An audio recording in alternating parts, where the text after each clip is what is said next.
Hi, everyone. It is Ray from Ray Life Coaching, and we are going to talk about what is polyamory, but specifically, we're going to talk about today when you come out or when someone finds out that you're polyamorous, what do you do then?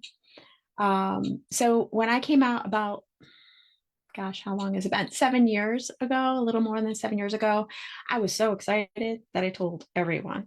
And of course, I got all of the expected questions and concerns and worries and whatever else that comes with other people's baggage.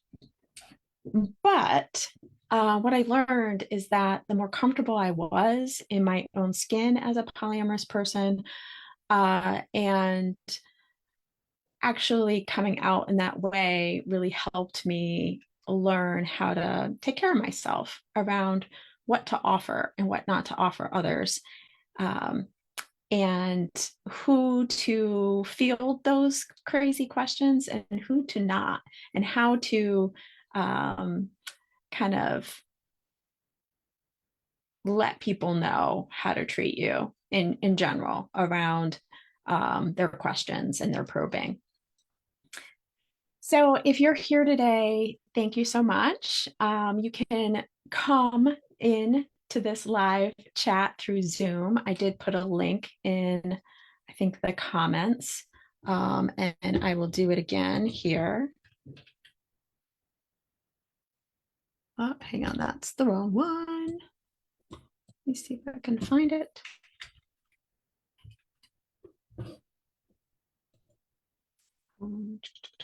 Oh, here it is. Copy invitation. So I'm just going to put in the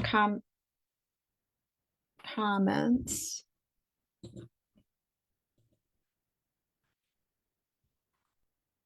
how to get onto Zoom, and you can check me out there. You can just log into Zoom and be instantly there, but you can also just comment here in Facebook. So I want to just share with you who I am first. My name is Ray from Ray Life Coaching, and I am doing this, what is polyamory anyway, live chats on a monthly basis, because I think, and now that it's starting to come out into the public, it's important that for the people who are really new, even if you've been doing this for 2 years, you probably still feel really new. Um, just to have a place, or I know in the beginning, even before I came out, I just researched a lot and there wasn't that much out there. Now there's a ton out there, and you're going to get a lot of conflicting messages, right? Because the more people, the more perspectives you're going to get. And I'm just going to tell you a little bit about myself. Me coming out about 7 years ago, I was married, heterosexual, kind of stereotypical looking relationship, looking. And I put looking because I think from the outside, people just made a lot of assumptions. And you're going to hear that word a lot, actually, in polyamory world. And what happens is, I think in a lot of relationships, or in stereotypical heteronormative monogamous relation, or heteronormative relationships, you have a lot of assumptions. And so I, for a very long time, really didn't want to get married. I knew I was bi, and my partner knew that too. But I wasn't out. I wasn't really out because I don't know if I thought I had the option. I don't think I even went there because I believe now that I was very scared, that I didn't think what I'm doing now is even remotely possible. And so what I'm doing now is I have three long-term partners. They currently don't have relationships outside, but they at any moment could. Like I'm looking at my non-watch. And uh, it it took a lot of patience. It took a lot of communication. It took a lot of realizing that this is what I wanted. But a polyamorous relationship doesn't have to look the way mine looks at all. You don't have to have long-term relationships. And at any moment, personally, one of these relationships or all of them could change, could change in some way. So that is the world, right? Our world is about change. And I think polyamory is actually becoming more aware in our society right now, because change is starting to be, this might sound weird, but starting to be more accepted or just acknowledged as the reality of our living lives. That we now have the opportunity, especially as United States citizens and just where we live, if you're not from United States, but you may have the same experience, in that you have almost multiple lives in one life. You have, a different career, maybe a track in this one life. You may have had multiple loves, maybe not all at once, but multiple relationships in this life. You may have even consider yourself having multiple families in this life, your biological or whatever you had as a child may not be what you currently have. And these things are slightly more acceptable. And I think the structure of relationships, therefore, is starting to be a little bit more acceptable. And we're realizing in our minds, we can be whatever we choose to be right now. And that right now may be different from before.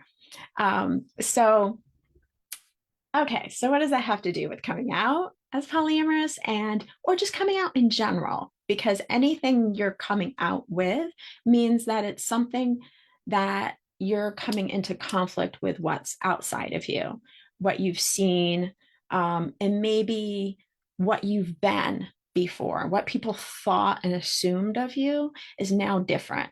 And so you have to then kind of, tell the people who are important to you that no, that's actually not what I am right now. And yes, it may change, but that's my life. Really, yes, it may affect you because you might have to call me something, you might have to change the way you think or relate to me. But it's not exactly hurting you. It's just maybe a little more work for you. Sorry about that.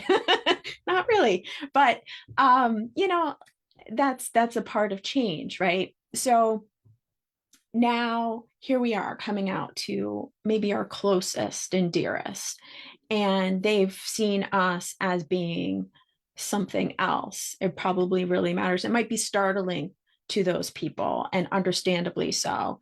Um, so, you know, preparing yourself for that, really, as a huge suggestion, prepare yourself for surprise. Really get supports. I would say before coming out, if you can get a support group in your area or online, do that. Get a therapist who understands these types of relationships. Do that. If you have friends who are open-minded enough that you can field all this stuff, do the research, read, have a podcast, just surround yourself with support, because you're gonna need it. Whether it be that, you just like this, you just need some kind of clarity from another perspective that isn't personally involved in what's going on with you. That's, I think, crucial. Okay, so what are some of the things that might arise? I would love for you to share what those may be in the chat or in the comments, and that would be amazing. But if not, let's just kind of discover from my own experience and things I've heard from other people, some things that might occur. So as I have told you, when I came out 7 years ago, I just came out to almost anybody. So I got a whole bunch of stuff. The first thing that I got was, um, oh, what about jealousy? Jealousy tends to be the biggest parameter that people think is, if you're jealous, oh, it's over, you know, and it's kind of, I laugh because it's just another feeling. And we all have jealousy in some way, shape, or form. Or at least I believe we do. And some may say they don't, but um, jealousy can be described in many different forms. It could be, where envious is different, but if we want what someone else has, or we're worried that if someone else has something that we won't be able to have it with them, um, or as if it's being taken away from us. This can happen all over the place, and it can happen with things, like, for example, I'll give you an example. I heard this story once where someone someone told me that they were given some money or some object from their family, and they and the person who gave it to them was one of their family members. That family member also gave the same thing to the other, like, family members. One of the gifts, this, of the family that they gave to one of the family members was for, like, a gift for a particular event. And it, for the person who had that event and got that gift, for them, it felt like all of a sudden they knew that the same gift was given to all the other people. And all of a sudden they just thought, oh, this isn't a gift anymore for this event. It's just, I'm just not special anymore. And so, although that doesn't seem like jealousy, there is a comparison that happens when we have jealousy. It can be one of those things, where we then don't value what we have, or we don't value whatever we thought that thing was. Like, for instance, let's say your partner, you usually get invited to this event with them. Okay, so that's like a gift they're giving you, right? They're giving you the gift of being invited to this event. And then all of a sudden you learn that they invite so and so, maybe not to the same event, but something kind of qualifying the same event in their lives. And you're not available. Or or you are available, but they just choose to invite this other person instead. And all of a sudden, this wave of feeling comes down on you. And you're like, oh, well, that means I'm not special anymore. Same kind of situation, but totally different relationship, right? And so you might have this love relationship with this person who's inviting you, while in that other scenario, it's just a family member. We all have these things. Just in work, you might find it where someone gets that, raise, or that, special whatever accolades, and you're like, what? Yeah, it changes you for some reason. Someone else getting something instead of you may change the way you feel about what you even have, or what you even give or receive in return. And so jealousy is huge. And that's why I'm going crazy about jealousy, because because I think it is a big reason why people don't even consider polyamory, and why people are so upset about other people being polyamorous, because the feelings around jealousy are hard, because they're feelings. It's really just because they're feelings. In the end, it's about feelings. And to me, it says something about us as a society not being able to deal with our feelings in general, because jealousy brings up a whole bunch of things, a whole bunch of unknowns, and it starts to give you a question about how important you are and how important you are with that person, how important they think you are in their lives. And then you have to have a conversation. Then you have to really work through your feelings. Then you really have to start piecing out what is important to you. And I think mononorm, I can never say this word,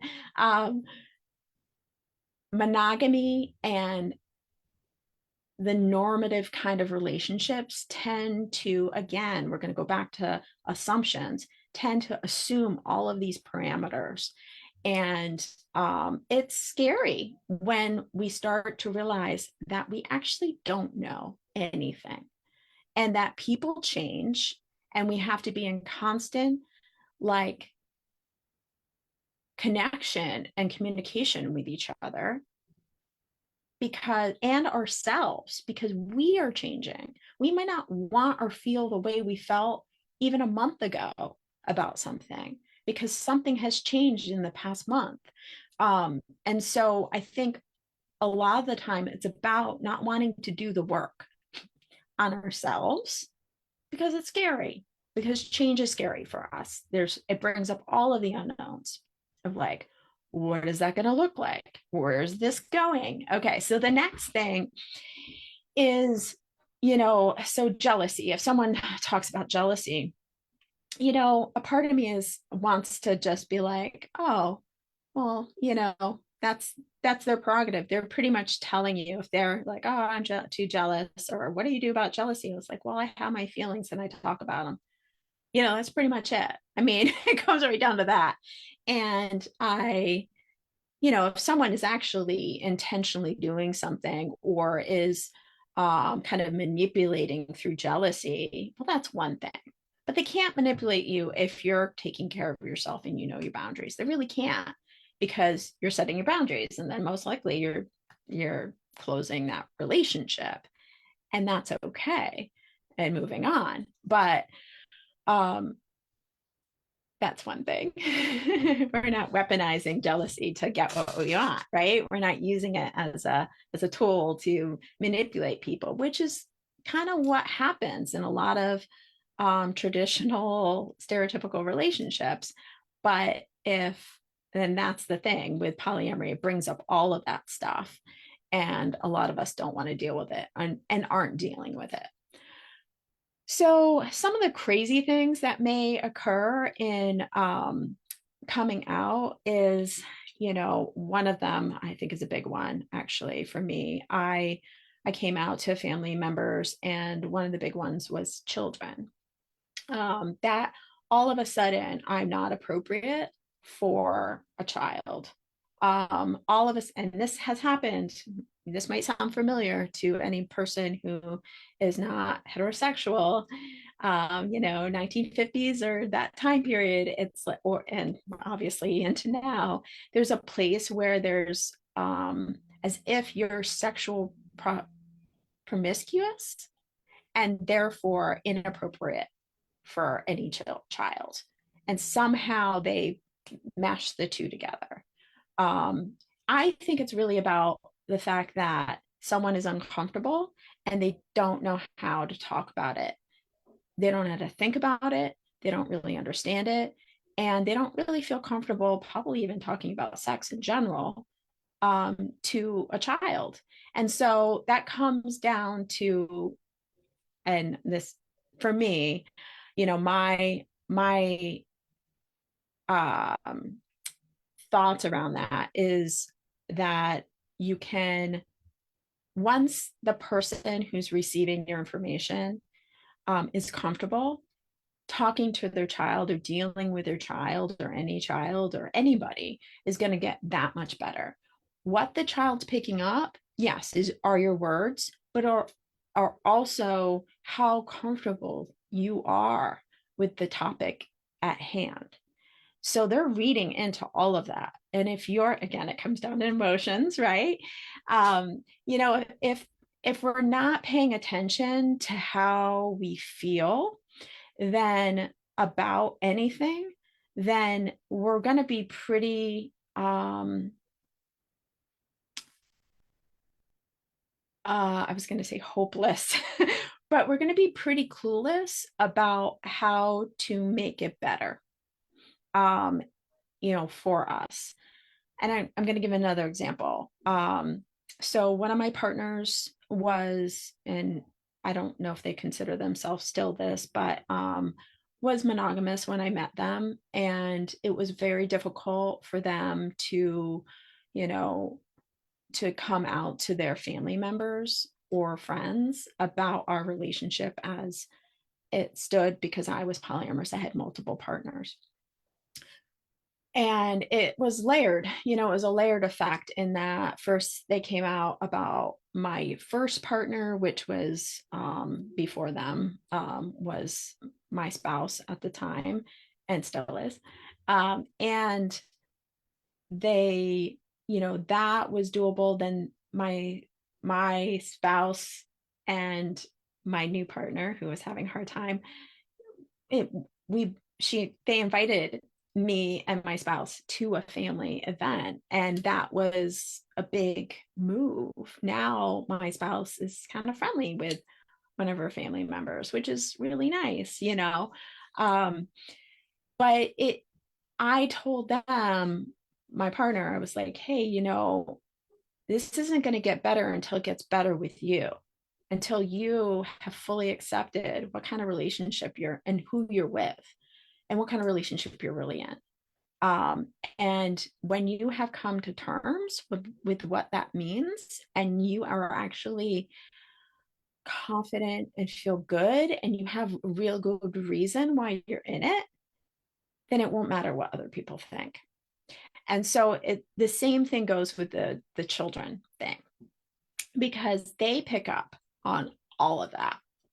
And no matter what you say, even if it's the best words ever, they're going to pick up on the fact that you don't really believe them. You don't really feel that way. Oops, sorry.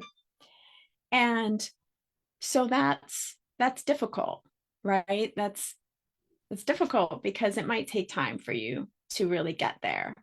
And the person who's, you love has told you that they're polyamorous and you're currently not in the right place emotionally and maybe even mentally around it. And then you're like, oh, well, my guidance around that is that, be honest. Just be honest. Like, this is going to take me some time and I'm sorry for that. But I obviously have some work to do, because, and it may mean, like, I hate to say this, this might be that person who's just heard it and been like, oh gosh, I'm not good for this. I'm not good at talking to my kid about this, or even talking to anybody, because I have a lot of stuff going on for me around it. And to be honest, be like, I might need a little time, and I might not be able to introduce this topic to my child or my spouse or whoever yet. And I understand that may mean that we need a little pause, or I understand, you could even set your own boundaries, be like, I can't see you for a certain amount of time, or I need to really do some work, because it's understandable that it's going to take you longer, because this person who's coming out it took them a lot to come out. It took them a lot. And it's going to take you probably a lot to even, you might not understand, but the acceptance needs to be there in a way for you to feel better, and for the words, to work for whoever you're working with. So the topic today was really about, you coming out, or people finding out that you're polyamorous, and what comes back at you, and how to take care of yourself. So we talked about two kind of separate events. One person saying, oh, jealousy, And, that's usually a blanket thing. And it's true. A lot of people can't handle jealousy. The only issue is that it's there, whether you like it or not. Most likely is already in everybody's lives, whether they like to admit it, because it brings up how vulnerable we really are, right? The second one is, uh, you know, someone saying they have such a hard time dealing with what other people think, whether it be their child or their parents or their friends or whoever. Um, and they may have a hard time even being around you in the midst of others, just because, especially if you're demonstrating that you are polyamorous, if you're really out in certain ways. And how do you deal with that?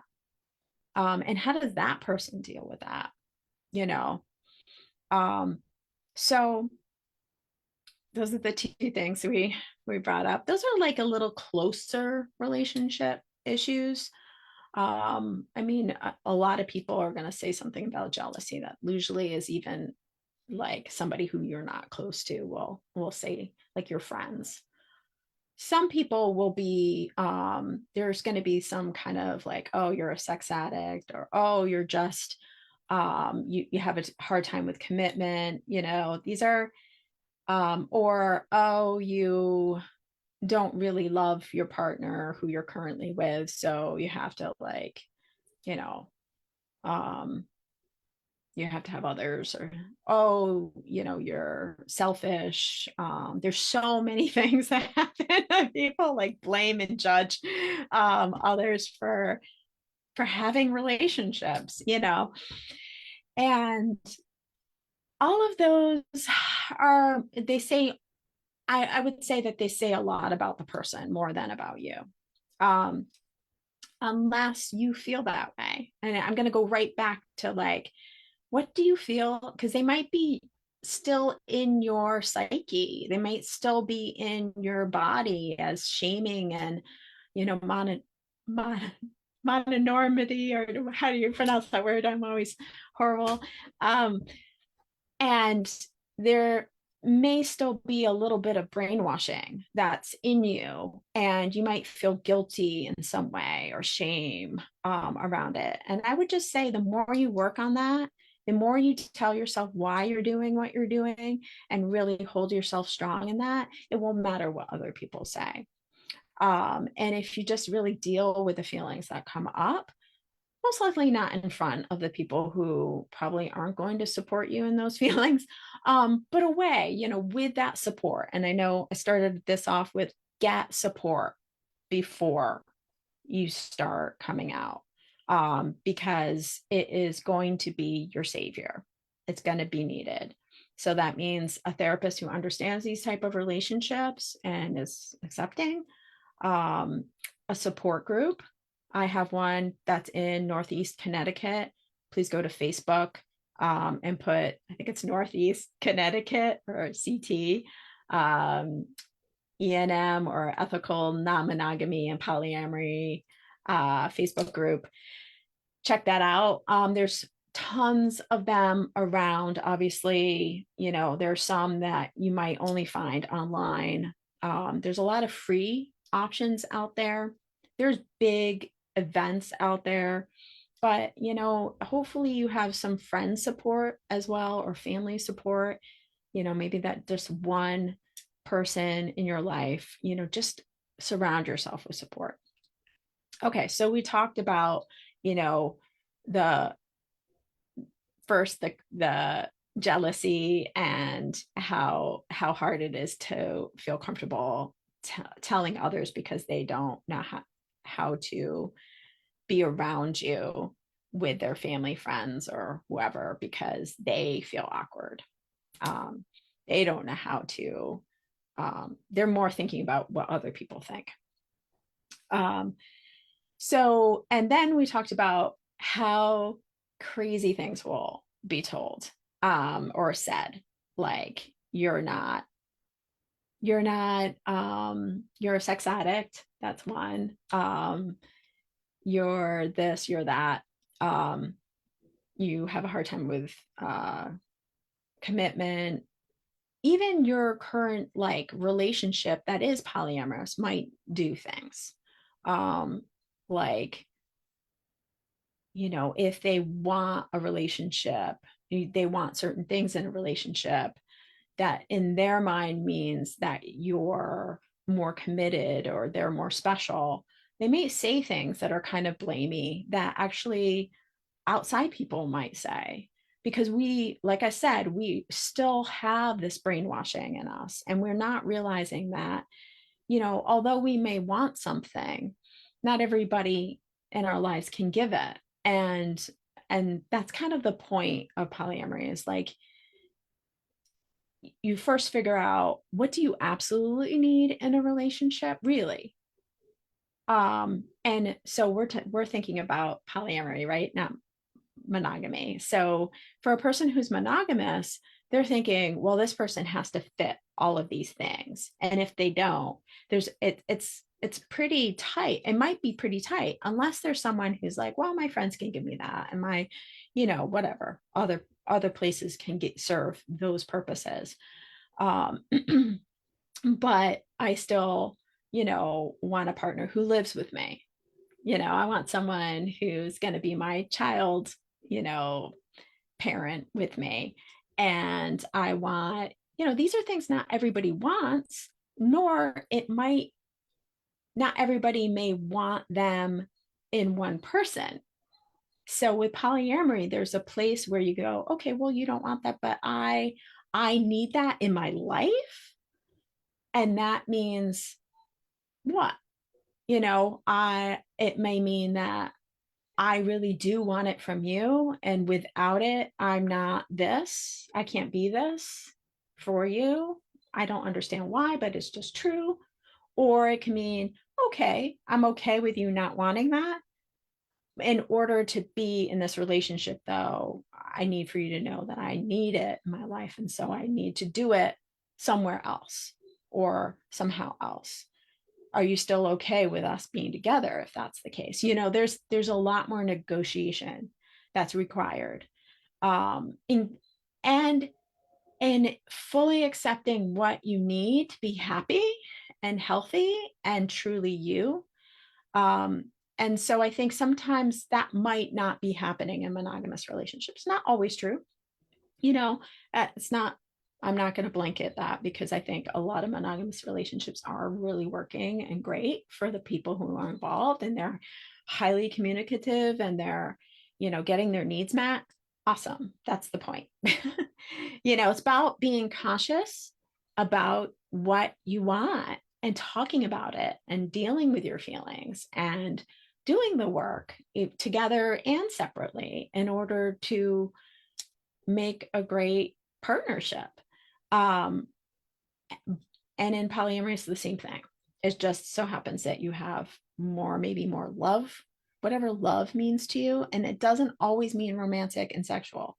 So there's that. So we were talking about, what comes up when you come out and how to deal with it from the outside world, and could be your current partner or partners, but I'm really more talking about the people who are outside of that, like their parents, your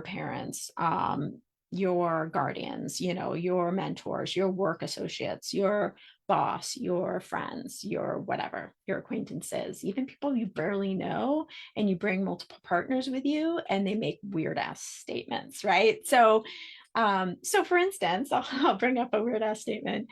How Just because you're public and out there, does it mean that it's okay for people to ask certain questions that are actually too personal and too probing, and offering too much intimacy to a relationship that doesn't exist between the two of you? For instance, so one of my partners went to an event, and she was newly out about our relationship, and her friends were there. Some of them were acquaintances, and one of the friend's partners, who also was polyamorous, asked her a question that when we discussed it, we were like, oh, that was not okay. So this can happen within the polyamorous world, right? Meaning like someone who says that they're polyamorous may do something that's just really inappropriate. It's just not okay. You're not, especially if, you know, um, and everybody's different, right? So, but if you're feeling like, that usually means it's like past your boundary, and you have every right to stand up for yourself or be like, that's not a question that someone I'm not friends with, not close enough with, should be asking. And I'm curious as to why you're asking it. But just so you know, I'm not going to provide that answer. That's first unconsensual. So the person asked whether or not I was her partner, whether or not I was having sex with my other partner. And first off, none of their business. But it was kind of like, huh. And these are questions that people think they can ask when something arises that's curious to them. They don't understand it. Or maybe they have some of their own internal worries about it. And they finally found someone they can ask this question to, or they think they can. This happens with, I would say, I've heard many people say weird stuff about, if you're dating the same sex, especially a long time ago, people might be like, oh, who's the man and who's the woman? It's like so inappropriate. So what's happening is they're using their questions are based on the normative, right? And first off, they have no rights to any of that information. Most likely, the people who are asking that tend to be people who are not even close to you. And if they are, one, you probably won't have that weird feeling. Like if they're that close to you that they probably would be like, hey, I'm asking. They would be a little bit more gentle. But that question, for one, it was not okay, because they're asking information about somebody else they don't even know. Private information. It's almost like asking my friend what their husband's health is. Like, oh, tell me all of your private information about your husband or your girlfriend or your whoever. And it's unconsensual, really, because if my partner actually gave out that information, I would have been upset. I would have been like, in no way did you ask me if that was okay. And I would say no. Like, I think I have learned over the time, where what's okay. And I have had a little bit more strict lines about who is going to get what information and when. I'm still learning, of course, because people surprise us, right? And sometimes we change, and sometimes we, feel more comfortable or feel less comfortable, whatever the reason is. But in the beginning, I would give out a lot of information about myself. And I realize I don't do that unless, actually, I really don't do that unless it's absolutely needed for one reason or another. But I might share something about myself that's questionable, right? And usually people don't ask because it's almost, for instance, I'm going to give you a really direct example. So let's say you're in conversation with people you don't really know, you're just in conversation and they're talking about their partners and whatever. And it's pretty obvious that no one there is really polyamorous, but you say, oh yeah, my partner this and my spouse this, and it's odd. And when you kind of like share this stuff, you're not being specific as to whether or not they're the same people. They might get a clue, um, but they most likely won't ask.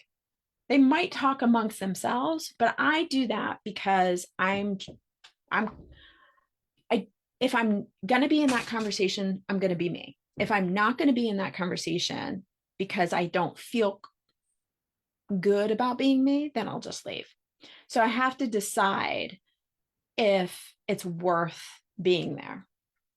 And it's a hard decision sometimes, because sometimes I'm testing the environment, to see whether or not these are people I actually really want to spend any time with.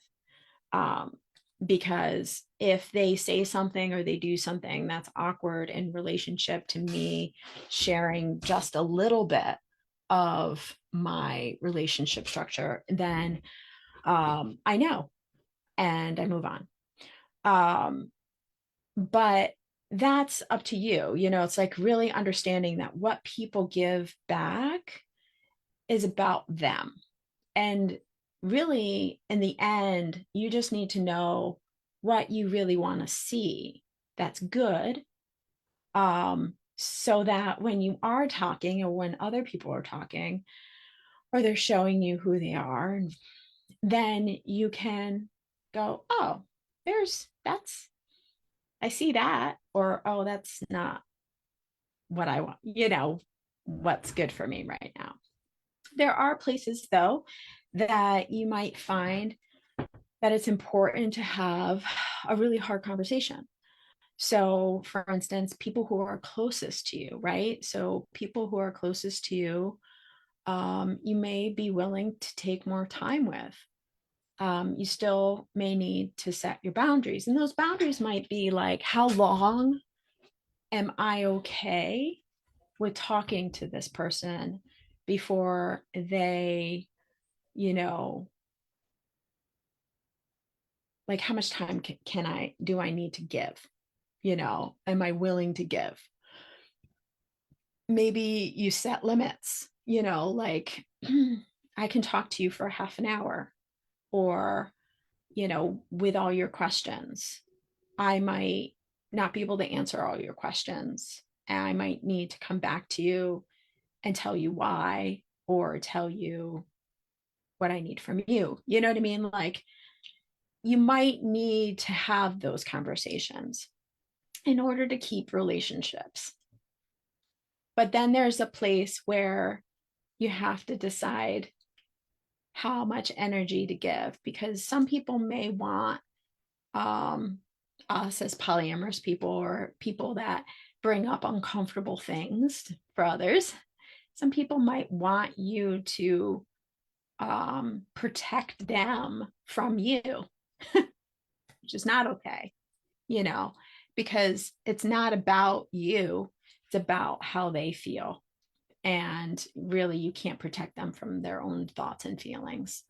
You can, reassure them, but that can only last so long if they're not doing the work. And so that's the difficult part.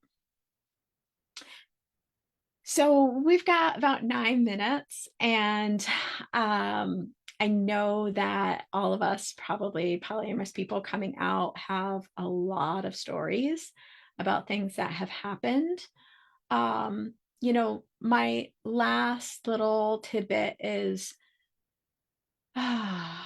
just surround yourself with like-minded people as much as possible. But also know, because sometimes when you do that, also know that, a large population of our world really doesn't understand. And they're dealing with a lot of pain and suffering.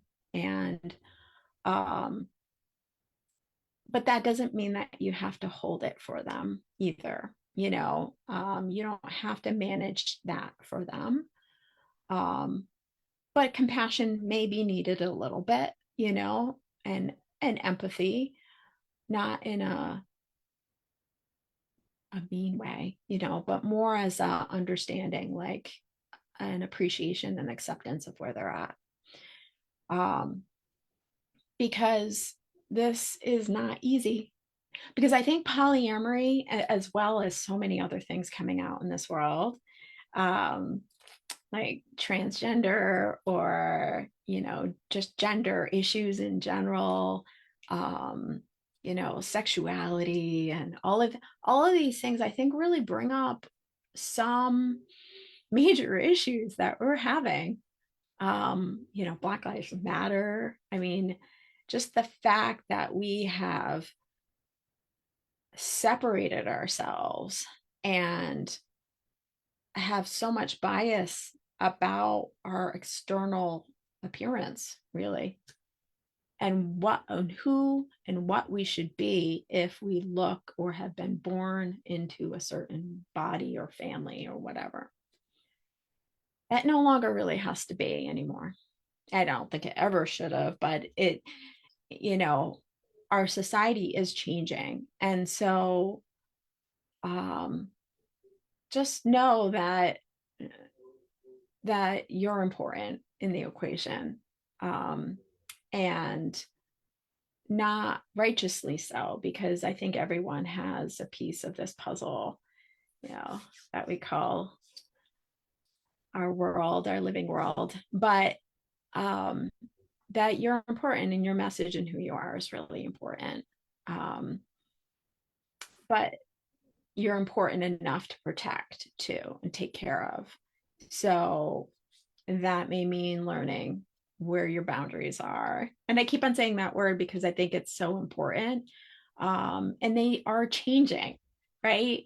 So that means really paying attention to how you're feeling and what it means. So I do some work as a life coach, and related to really embodying this work and shining forth your light and who you are meant to be in this world in a way that feels really strong and empowering, specifically for those who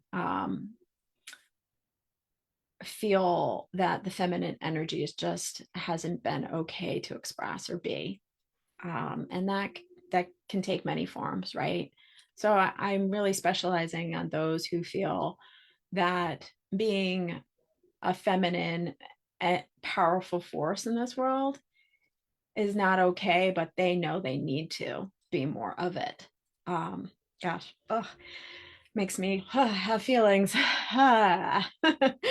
um so if you're curious about what I do, please go to Ray Life Coaching, and my website. I'm just going to share my screen if I can do that. And I'm just going to go there.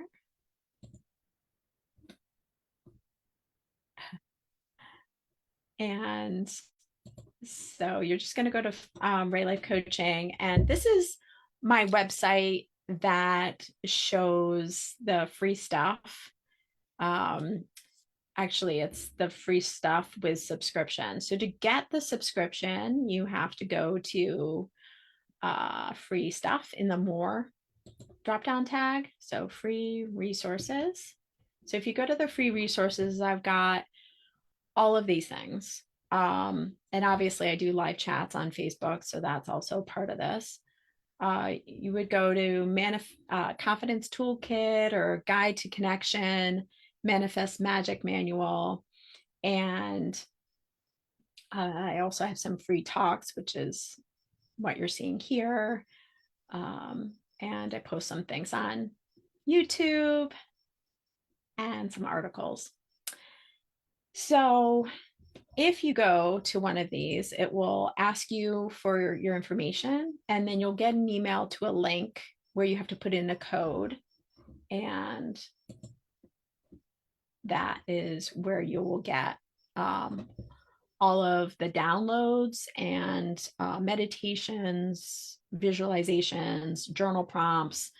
And hopefully at some point I will do more and more in your area. I'm hoping in the next, few years, I'll have a podcast out, a book out, and be traveling at least the United States to do some talks and workshops.